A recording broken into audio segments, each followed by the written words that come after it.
ಆತ್ಮೀಯ ಶಿಕ್ಷಕರಿಗೆ 7ನೇ ದಿನದ ವಿದ್ಯಾಪ್ರವೇಶ ಮತ್ತು ನಲಿಕಲಿ ತರಗತಿಗೆ ಸ್ವಾಗತ.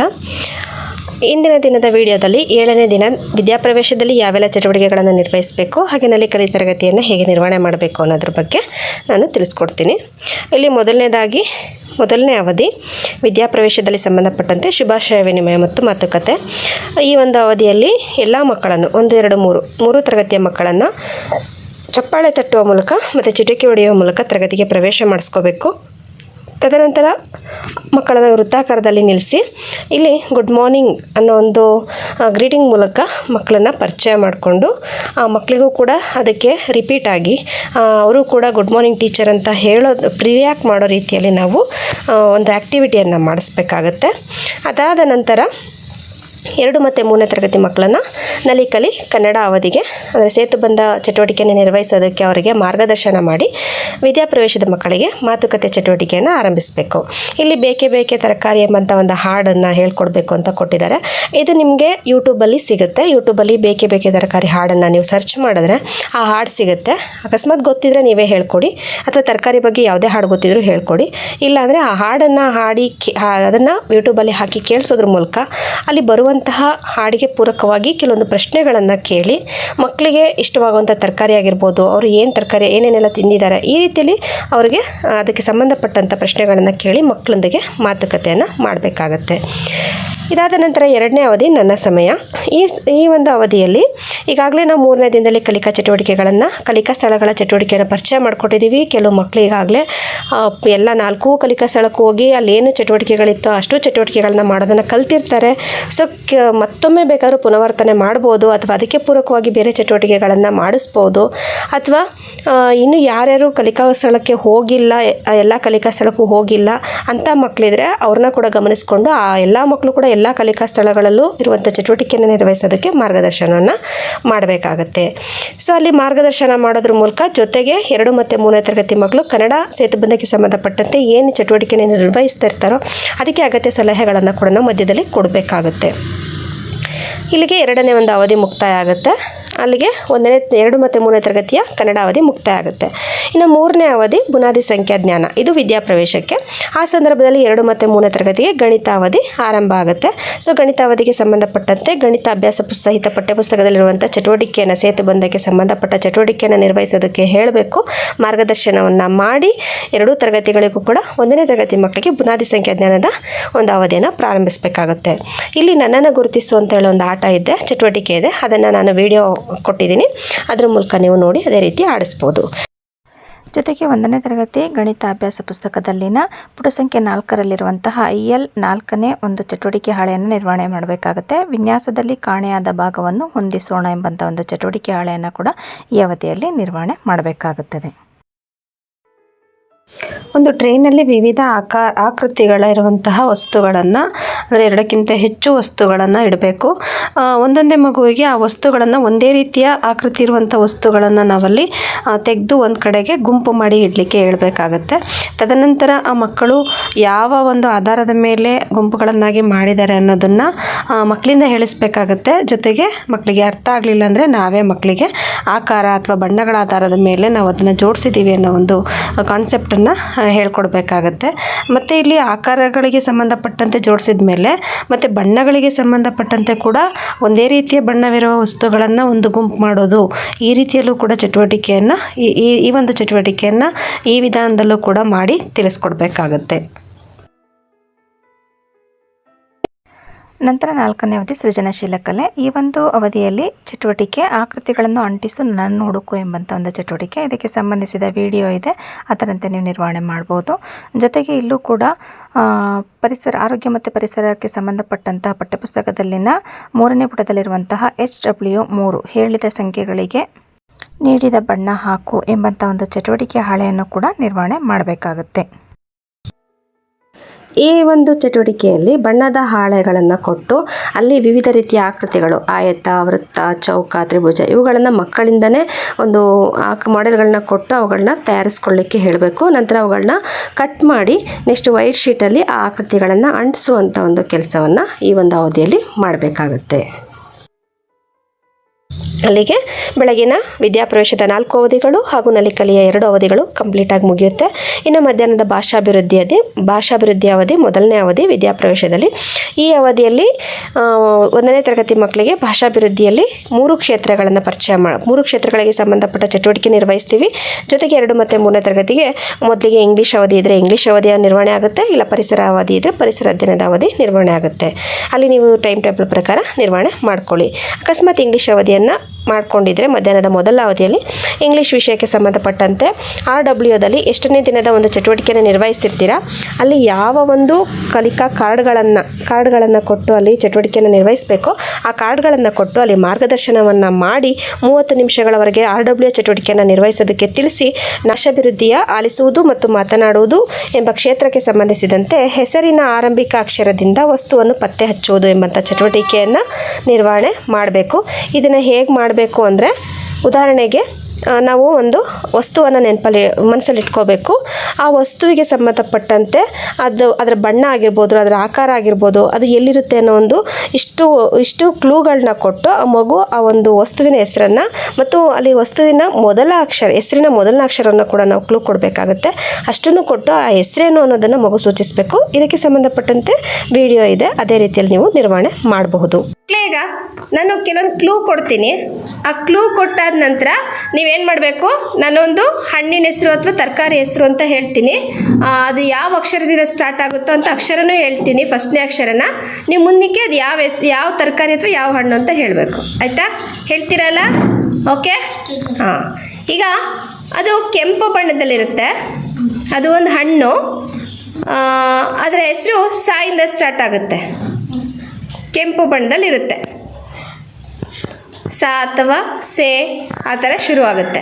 ಯಾವ ಹಣ್ಣು? ಯಾವುದು? ವೆರಿ ಗುಡ್, ಸೇಬು. ಇದೇ ರೀತಿ ಆಟವನ್ನು ಮುಂದುವರಿಸುವುದು, ಎಲ್ಲ ಮಕ್ಕಳು ಭಾಗವಹಿಸುವಂತೆ ನೋಡಿಕೊಳ್ಳುವುದು. ಇನ್ನು 2ನೇ ಒಂದು ಕ್ಷೇತ್ರ ಅರ್ಥಗ್ರಹಿಕೆಯೊಂದಿಗಿನ ಓದು. ಜೊತೆಗೆ ಮೊದಲನೇ ಕ್ಷೇತ್ರದಲ್ಲಿ ಒಂದು ECಗೆ ಸಂಬಂಧಪಟ್ಟಂತೆ ಕನ್ನಡ ಅಭ್ಯಾಸ ಸಹಿತ ಪಠ್ಯಪುಸ್ತಕದಲ್ಲಿನ 2ನೇ ಪುಟದಲ್ಲಿರುವಂತಹ ಧ್ವನಿ ಆಲಿಸಿ ಚಿತ್ರಕ್ಕೆ ಬಣ್ಣ ತುಂಬು ಎಂಬಂಥ ಒಂದು ಚಟುವಟಿಕೆ ಹಾಳೆಯನ್ನು ಕೂಡ ಈ ಸಂದರ್ಭದಲ್ಲಿ ನಿರ್ವಹಣೆ ಮಾಡಬೇಕಾಗುತ್ತೆ. ನೆಕ್ಸ್ಟು ಅರ್ಥಗ್ರಹಿಕೆಯೊಂದಿಗಿನ ಓದು. ಇಲ್ಲಿ ಊಹಾತ್ಮಕ ಓದು ಅಂತ ಕೊಟ್ಟಿದ್ದಾರೆ.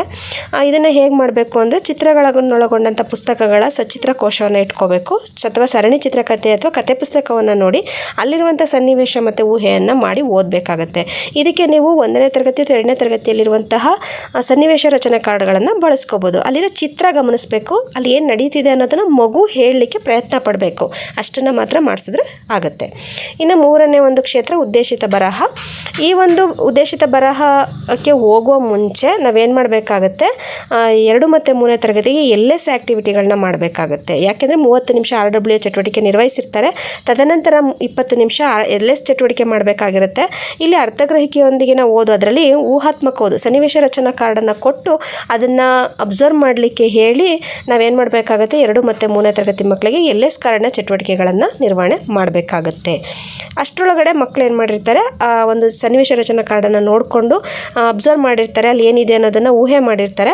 ಆ ನಂತರ 2 ಮತ್ತು 3ನೇ ತರಗತಿ ಮಕ್ಕಳಿಗೆ RW ಚಟುವಟಿಕೆಯನ್ನು ನಿರ್ವಹಿಸೋದಕ್ಕೆ ಮಾರ್ಗದರ್ಶನ ಮಾಡಿ ನಾವು ಇಲ್ಲಿ ಬಂದು ಈ ಒಂದು ಊಹಾತ್ಮಕ ಓದುವಂಥ ಚಟುವಟಿಕೆಯನ್ನು ಮುಂದುವರಿಸಬೇಕು. ತದನಂತರ ಉದ್ದೇಶಿತ ಬರವಣಿಗೆಯಲ್ಲಿ ಮುಕ್ತ ಚಿತ್ರ ರಚನೆ ಅಂತ ಕೊಟ್ಟಿದ್ದಾರೆ. ಇಲ್ಲಿ ಮಗು ವಾಲ್ ಸ್ಲೇಟ್ನಲ್ಲಿ ಆಗಿರ್ಬೋದು ಅಥವಾ A4 ಶೀಟ್ನಲ್ಲಿ ಆಗಿರ್ಬೋದು ತನಗೆ ಇಷ್ಟ ಬಂದಂಥ ಚಿತ್ರವನ್ನು ಬಿಡಿಸಿ ಬಣ್ಣ ಹಾಕೋದಕ್ಕೆ ಮತ್ತು ಅದನ್ನು ಹೆಸರಿಸೋದಕ್ಕೆ, ಏನು ಚಿತ್ರ ಬಿಡಿಸಿದ್ದಾನೆ ಅನ್ನೋದನ್ನು ಹೆಸರಿಸೋದಕ್ಕೆ ಅಥವಾ ಚಿತ್ರದಲ್ಲಿರೋದನ್ನು ಕುರಿತು ಮಾತನಾಡೋದಕ್ಕೆ ಒಂದು ಅವಕಾಶವನ್ನು ಕೊಡಬೇಕಾಗುತ್ತೆ. ಇನ್ನು ನೆಕ್ಸ್ಟು 6ನೇ ಅವಧಿ ಹೊರಾಂಗಣ ಆಟ. ಈ ಹೊರಾಂಗಣ ಆಟವನ್ನು ಹೊರಾಂಗಣ ಆಟಕ್ಕೆ ಮಕ್ಕಳನ್ನ 1ನೇ ತರಗತಿ ಮಕ್ಕಳನ್ನ ಆಚೆ ಕರ್ಕೊಂಡು ಹೋಗೋಕ್ಕೆ ಮುಂಚೆ ಇಂಗ್ಲೀಷ್ ಅವಧಿಯಲ್ಲಿ RWಗೆ ಸಂಬಂಧಪಟ್ಟಂಥ ಚಟುವಟಿಕೆಗಳನ್ನು 2 ಮತ್ತು 3ನೇ ತರಗತಿ ಮಕ್ಕಳು ನಿರ್ವಹಿಸ್ತಾ ಇರ್ತಾರೆ. ಅವ್ರಿಗೆ ಸೂಕ್ತ ಮಾರ್ಗದರ್ಶನ ಕೊಟ್ಟು ನಾವು 1ನೇ ತರಗತಿ ಮಕ್ಕಳನ್ನು ಆಚೆಗೆ ಕರ್ಕೊಂಡು ಹೋಗಬೇಕಾಗುತ್ತೆ. ಇಲ್ಲಿ ಬೌನ್ಸ್ ಮಾಡಿ ಚೆಂಡನ್ನು ಹಿಡಿಯುವುದು ಅಂತ ಕೊಟ್ಟಿದ್ದಾರೆ. ಇದಕ್ಕೆ ಹೇಗೆ ಆಡಬೇಕು ಅಂತ ನಾನು ಸ್ವಲ್ಪ ವಿಡಿಯೋನ ಇದೆ, ಅದನ್ನು ನೋಡ್ಕೊಂಡು ನೀವು ಅದೇ ರೀತಿ ಮಾಡಿಸಿ. ಮತ್ತು ಅಲ್ಲಿ ಆ ಮಕ್ಕಳಿಗೆ ಸೂಚನೆಗಳನ್ನ ಕೊಟ್ಟು 20 ನಿಮಿಷ ಅವ್ರ ಜೊತೆ ಆಟ ಆಡಿಸಿ ನಂತರ ನಾವು ಅಲ್ಲಿ ಮಕ್ಕಳಿಗೆ ಸೂಚನೆಗಳನ್ನ ಕೊಟ್ಟು 2 ಮತ್ತು 3ನೇ ತರಗತಿಗಳಿಗೆ ಪರಿಸರ ಅಧ್ಯಯನದ ಅವಧಿಯನ್ನು ಸ್ಟಾರ್ಟ್ ಮಾಡಬೇಕಾಗುತ್ತೆ. ಸೊ ಇಲ್ಲಿ ಮೈದಾನದಲ್ಲಿ ಮಕ್ಕಳು 1ನೇ ತರಗತಿ ಮಕ್ಕಳಿದ್ದಾಗ ಅವ್ರಿಗೆ ಸುರಕ್ಷಿತ ನಿಯಮಗಳನ್ನ ಹೇಳಿಕೊಟ್ಟು ತದನಂತರ ನಾವು ಒಳಗಡೆ 2 ಮತ್ತು 3ನೇ ತರಗತಿಗಳ ಮಕ್ಕಳಿಗೆ ಪರಿಸರ ಅಧ್ಯಯನದ ಅವಧಿಯನ್ನು ನಿರ್ವಹಣೆ ಮಾಡಬೇಕಾಗುತ್ತೆ. ಬಿಬಸ್, ನೀನು ಬಾಲ್ನ ಎಸಿಬೇಕು, ಹೇಗೆ ಎಸಿಬೇಕು ಅಂತ ಹೇಳ್ಕೊಟ್ಟೆ ಅಲ್ಲ. ಒಂದು ಸ್ಟೆಪ್ಪಲ್ಲಿ ಪಿಚ್ ಬಿದ್ದು ಆಮೇಲೆ ಅದನ್ನು ಯಾರು ಕ್ಯಾಚ್ ಹಿಡಿಬೇಕು? ದರ್ಶಿತ್ ಕ್ಯಾಚ್ ಹಿಡಿತಾನೆ. ಓಕೆ, ಹಾಕು ಬಿಬಸ್, ಡೈರೆಕ್ಟಾಗಿ ಹಾಕ್ಬಿಡ. ಹಾಗೆ, ವೆರಿ ಗುಡ್. ನೀನು ಆ ಕಡೆಯಿಂದ ಹಾಕು, ಅದೇ ಥರ ಹಾಕಬೇಕು. ಕೆಳಗೆ ಟಚ್ ಬಿಡ್. ಹಾಗೆ, ವೆರಿ ಗುಡ್, ಚೆನ್ನಾಗಿ ಆಟ ಆಡ್ತಾರೆ. Next, ready. ಜೋರಾಗಿ ಎಸಿಬಾರ್ದು, ಅವನ ಹತ್ರ ಹೋಗ್ಬೇಕು ಬಾಲು, ಬಟ್ ಹುಷಾರು, ಕಣ್ಣಿಗೆ ತಲೆಗೆ ಬೀಳಬಾರ್ದು. ಹಾಕು. ಶಿಕ್ಷಕರೇ, ಇದು ಹೊರಾಂಗಣ ಆಟ. ನಾನಿಲ್ಲಿ ನಿಮಗೆ ವಿಡಿಯೋ ಮಾಡಲಿಕ್ಕೋಸ್ಕರ ಇಲ್ಲಿ 1-2 ನಿಮಿಷಗಳ ಕಾಲ ಒಳಾಂಗಣದಲ್ಲಿ ಮಾಡಿಸಿದ್ದೀನಿ. ಇದನ್ನು ದಯಮಾಡಿ ಹೊರಾಂಗಣದಲ್ಲಿ ಆಡಿಸ್ಬೇಕು ಅಂತ ನಾನು ಈ ಮೂಲಕ ಕೇಳ್ಕೊಳ್ತಾ ಇದ್ದೀನಿ. ಅಲ್ಲಿ 20 ನಿಮಿಷದ ಮತ್ತೆ ಅವಧಿಯಲ್ಲಿ ಹೊರಾಂಗಣ ಚಟುವಟಿಕೆಯನ್ನು ಮುಗಿಸಿ ಮತ್ತು ಅಲ್ಲಿ ಏನು ಚಟುವಟಿಕೆಯನ್ನು ನಾವು ನಿರ್ವಹಣೆ ಮಾಡ್ತೀವೋ ಅದನ್ನು ಪ್ರತಿ ಮಗು ಕೂಡ ಭಾಗವಹಿಸೋ ರೀತಿಯಲ್ಲಿ ನಾವು ನೋಡ್ಕೋಬೇಕು. ಅದಾದ ನಂತರ ನಾವು 7ನೇ ಅವಧಿ ಕಥಾ ಸಮಯಕ್ಕೆ ಮಕ್ಕಳನ್ನು ಒಳಗಡೆ ಕರ್ಕೊಂಬರ್ಬೇಕಾಗುತ್ತೆ. ಸೊ ಈ ಕಥಾ ಸಮಯವನ್ನು 1ನೇ ತರಗತಿ ಮಕ್ಕಳು ನಿರ್ವಹಣೆ ಮಾಡುವಂಥ ಸಂದರ್ಭದಲ್ಲಿ 2 ಮತ್ತು 3ನೇ ತರಗತಿ ಮಕ್ಕಳು ಪರಿಸರ ಅಧ್ಯಯನದ ಅವಧಿಯನ್ನು ಮುಂದುವರಿಸ್ತಾ ಇರ್ತಾರೆ. ಸೊ ಅಲ್ಲಿ ಮಧ್ಯದಲ್ಲಿ ಅಗತ್ಯವಿದ್ದಲ್ಲಿ ನಾವು ಅವರಿಗೆ ಸೂಕ್ತ ಮಾರ್ಗದರ್ಶನವನ್ನು ಕೊಡಬೇಕು. ಅಕಸ್ಮಾತ್ ಒಂದು ಚಟುವಟಿಕೆಯನ್ನು ನಿರ್ವಹಣೆ ಮಾಡಿದ ನಂತರ ನೀವಲ್ಲಿ ಮಕ್ಕಳಿಗೆ ಕರೆಕ್ಷನ್ ಮಾಡಬೇಕಾಗತ್ತೆ ಮತ್ತು ಡೇಟು ಸೈನನ್ನು ಹಾಕಬೇಕಾಗತ್ತೆ. ಆ ಕೆಲಸವನ್ನು ಮಾಡೋದ್ರ ಜೊತೆಗೆ ನಾವು 1ನೇ ತರಗತಿ ಮಕ್ಕಳಿಗೆ ಕಥಾ ಸಮಯದ ಅವಧಿಯನ್ನು ಮುಗಿಸ್ಬೇಕಾಗತ್ತೆ. ಇಲ್ಲಿ ಹೊಸ ಕತೆ ಕೆಳೆಯರ ಬೇಸಾಯ ಅಂತೇಳಿ ಕೊಟ್ಟಿದ್ದಾರೆ. ಇಲ್ಲಿ ಮುಖವಾಡವನ್ನು ಬಳಸಿ ಕಥೆಯನ್ನು ಹೇಳ್ಕೊಡ್ಬೇಕಾಗತ್ತೆ. ಈ ಕತೆ ಎಲ್ಲಿದೆ ಅಂದರೆ ಇಲ್ಲಿ ಕಥೆಯನ್ನು ಕೊಟ್ಟಿಲ್ಲ. ಏನು ಹಳೆಯ ಕೈಪಿಡಿ ಇದೆ, ವಿದ್ಯಾಪ್ರವೇಶದ ಲಾಸ್ಟ್ ಇಯರ್ ಕೊಟ್ಟಿರೋಂಥ ಕೈಪಿಡಿ ಇದೆಯೋ ಆ ಕೈಪಿಡಿಯಲ್ಲಿ 7ನೇ ದಿನ 10ನೇ ದಿನದ ಚಟುವಟಿಕೆಯನ್ನು ಮಾಡಬೇಕು ಅಂತ ಕೊಟ್ಟಿದ್ದಾರಲ್ವ, ಆ 10ನೇ ದಿನದ ಒಂದು ಚಟುವಟಿಕೆ ಏನಿದೆ, ನಿರ್ವಹಣೆಗಳೇನಿದೆ ಅನ್ನೋದನ್ನು ಅದರಲ್ಲಿ ಕೊಟ್ಟಿದ್ದಾರೆ ಹಳೆ ಕೈಪಿಡಿಯಲ್ಲಿ. ಅದನ್ನು ಬಳಸ್ಕೊಂಡು ನೀವೇನು ಮಾಡಬೇಕಾಗತ್ತೆ, ಈ ಒಂದು ಕಥೆಯನ್ನು ಹೇಳ್ಕೊಡ್ಬೇಕಾಗತ್ತೆ. ಮುಖವಾಡವನ್ನು ಬಳಸಿ ಅಥವಾ ಪಪೆಟ್ಗಳನ್ನು ಬಳಸಿ ಹೇಳ್ಕೊಡ್ಬೇಕಾಗತ್ತೆ. ಸಾಮಾನ್ಯವಾಗಿ ಕತೆ ಇದರಲ್ಲಿ ಕೊಟ್ಟಿಲ್ಲ ಅಂದರೆ ನೀವು ಹಳೆಯ ಒಂದು ಏನು ಕೈಪಿಡಿ ಇದೆ ಅದನ್ನು ನೋಡಿ ನೀವು ನಿರ್ವಹಣೆ ಮಾಡಬೇಕಾಗುತ್ತೆ.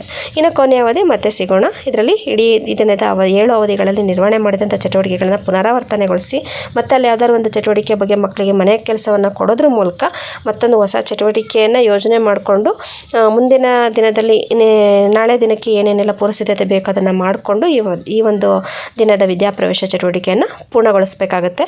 ಇನ್ನು ಕೊನೆಯಲ್ಲಿ 2 ಮತ್ತು 3ನೇ ತರಗತಿ ಮಕ್ಕಳಿಗೆ ದಿನಚರಿ ಎಂಟ್ರಿ ಮಾಡೋದಿರ್ಬೋದು ಅಥವಾ ಮಕ್ಕಳು ನಿರ್ವಹಿಸಿದಂಥ ಚಟುವಟಿಕೆಗಳನ್ನು ಕರೆಕ್ಷನ್ ಮಾಡೋದಿರ್ಬೋದು, ಆ ಎಲ್ಲ ಕೆಲಸಗಳನ್ನು ನಿರ್ವಹಣೆ ಮಾಡ್ಕೋಬೇಕು. ಜೊತೆಗೆ ಎಲ್ಲ ವಿಷಯಗಳಲ್ಲೂ ಕನ್ನಡ, ಗಣಿತ ಎಲ್ಲ ವಿಷಯಗಳಲ್ಲೂ ಕೂಡ ದಿನಚರಿಯನ್ನು ಕೂಡ ನೀವು ಬರ್ಕೊಂಡು ಒಂದ್ಸರಿ ಅವ್ರಿಗೆ ಏನು ಪುನರಾವಲೋಕನ ಮಾಡಿಕೊಂಡು ಮತ್ತು ಮಾರನೇ ದಿನಕ್ಕೆ ಚಟುವಟಿಕೆಯನ್ನಾಗಿರ್ಬೋದು ಅಥವಾ ಮನೆ ಕೆಲಸವನ್ನು ಕೊಡೋದಾಗಿರ್ಬೋದು, ಇಷ್ಟು ಚಟುವಟಿಕೆಗಳನ್ನು ನಿರ್ವಹಿಸ್ಕೊಂಡು ನಾವು ಈ ಒಂದು ದಿನದ ಅವಧಿಯನ್ನು ಮುಗಿಸ್ಬೇಕಾಗತ್ತೆ. ಇದಿಷ್ಟು ಒಂದು 7ನೇ ದಿನದ ವಿದ್ಯಾಪ್ರವೇಶಕ್ಕೆ ಸಂಬಂಧಪಟ್ಟಂತಹ ಮಾಹಿತಿ. ಇಲ್ಲಿ ಆತ್ಮೀಯ ಶಿಕ್ಷಕರೇ, ನೀವು ವಿಡಿಯೋವನ್ನು ಪೂರ್ತಿ ನೋಡಿದ್ರೆ ನಾನು ಕೊಡುವಂತಹ ಇನ್ಸ್ಟ್ರಕ್ಷನ್ಸ್ ಇರ್ಬೋದು ಅಥವಾ ಸಲಹೆಗಳಿರ್ಬೋದು ಅವುಗಳು ನಿಮಗೆ ಅರ್ಥ ಆಗುತ್ತೆ. ನೀವು ಅರ್ಧಂಬರ್ಧ ವಿಡಿಯೋ ನೋಡೋದ್ರಿಂದ ಖಂಡಿತವಾಗ್ಲೂ ನಿಮಗೆ ವಿಷಯಗಳು ಪೂರ್ತಿ ತಿಳಿಯೋದಿಲ್ಲ. ಹಾಗಾಗಿ ನಾನಿಲ್ಲಿ ವಿದ್ಯಾಪ್ರವೇಶ ತರಗತಿ ಜೊತೆಗೆ ನಲಿಕಲಿ ತರಗತಿಯನ್ನು ಹೇಗೆ ಹ್ಯಾಂಡ್ಲ್ ಮಾಡಬೇಕು, ಅಲ್ಲಿ ದಾಖಲೆಗಳನ್ನು ಹೇಗೆ ಹ್ಯಾಂಡ್ಲ್ ಮಾಡಬೇಕು ಅನ್ನೋದನ್ನು ಕೂಡ ಹೇಳ್ತಿರ್ತೀನಿ. ಹಾಗಾಗಿ ನೀವು ಪೂರ್ತಿ ವಿಡಿಯೋ ನೋಡೋದ್ರಲ್ಲಿ ತುಂಬಾ ಉಪಯೋಗ ಆಗುತ್ತೆ. ಅಕಸ್ಮಾತ್ ಗೊತ್ತಾಗಲಿಲ್ಲ ಅಂದರೆ ಮತ್ತೊಮ್ಮೆ ಪುನಃ ವಿಡಿಯೋನ ನೀವು ನೋಡಿ. ಇಲ್ಲಾಂದರೆ ನಾನು 1ನೇ ದಿನದ ವಿಡಿಯೋದಲ್ಲಿ ನಾನು ತರಗತಿ ನಿರ್ವಹಣೆಯನ್ನು ಪ್ರಾಕ್ಟಿಕಲ್ ಆಗಿ ಕೊಟ್ಟಿದ್ದೀನಿ. ಸೊ ಅದನ್ನು ನೀವು ಮತ್ತೊಮ್ಮೆ ನೋಡೋದ್ರಿಂದ ಕೂಡ ನಲಿಕಲಿ ತರಗತಿ ಜೊತೆಗೆ ವಿದ್ಯಾಪ್ರವೇಶವನ್ನು ಹೇಗೆ ಮಾಡಬೇಕು ಅನ್ನೋದನ್ನು ಸಂಪೂರ್ಣವಾಗಿ ನೀವು ಅದರಲ್ಲಿ ತಿಳ್ಕೊಬೋದು. ಇದಿಷ್ಟು ನಿಮಗೆ ಉಪಯೋಗ ಆಗಿದೆ ಅಂತ ಅಂದ್ಕೊಳ್ತೀನಿ. ಸೊ ಇಲ್ಲಿಗೆ ಈ ಒಂದು ವಿಡಿಯೋನ ಮುಗಿಸ್ತಾ ಇದ್ದೀನಿ. ಧನ್ಯವಾದಗಳು.